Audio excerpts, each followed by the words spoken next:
नमस्ते. आज मी वांग्याचं भरीत बनवते, पण ते वेगळ्या पद्धतीने बनवते.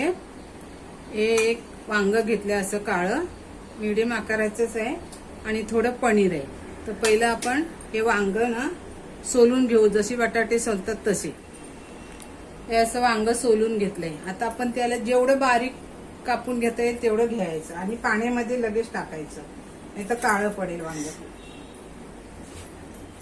बिया सुद्धा तुम्ही काढू शकता.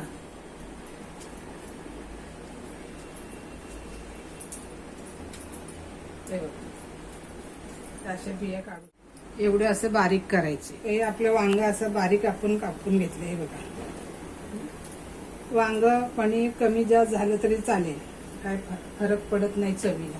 आता इथे मी कढईमध्ये 2 मोठे चमचे तेल टाकले. तेल जास्त जरा टाकायचं. त्याच्यात मी कांदा टाकते, बारीक चिरलेला. कांदा पण भरपूर घ्यायचा, कांद्याने जास्त टेस्ट येते.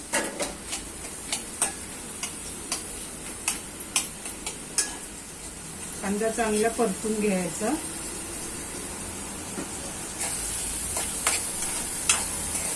त्याच्यामध्ये आपल्याला कढीपत्ता टाकायचा,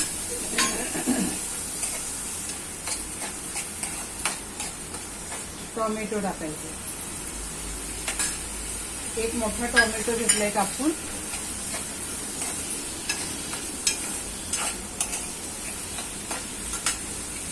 ओली मिरची, 2 मोठे ओल्या मिरच्या कापून बारीक चिरून घेतल्या.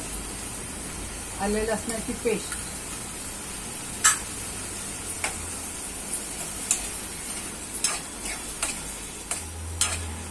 आता थोडं आपण मीठ टाकूया. मीठ कमी टाकायचं, कारण पनीर मध्ये थोडं मीठ असतच नसतं.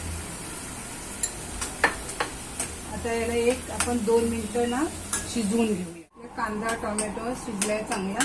आता याच्यात आपण सुके मसाले घालूया. 1 चमचा हळद, तिखट अर्धा चमचा टाकते, कारण ओली मिरची टाकलेली आहे. गरम मसाला नंतर टाकूया. थोडी बडीशेप पावडर, जिरा पावडर, एक चमचा टाकायची, जास्त नाही टाकायची. आणि थोडी धना पावडर.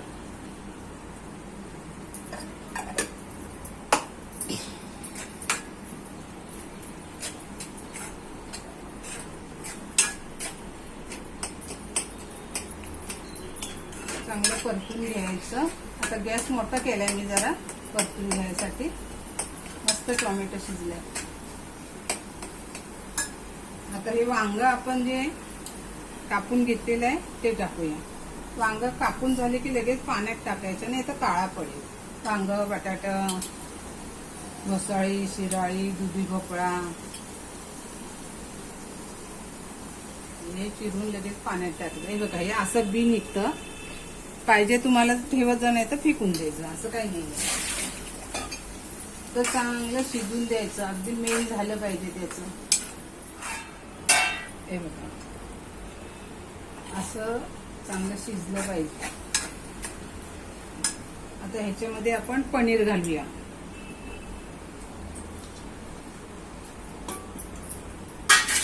पनीर घातलं. आता हे सगळं मिक्स करायचं. हे वांग्याचं भरीत तुम्ही चपाती, पुरी, भाकरी, भाताबरोबर कशाबरोबरही खाऊ शकता. गॅस मोठा केलाय आता मी.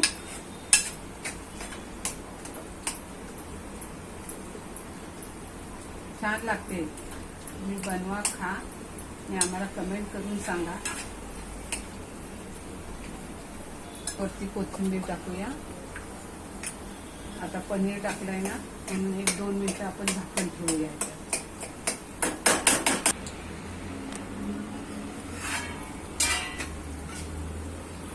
कलर हवे त्याला. गॅस थोडा मोठा केलाय मी.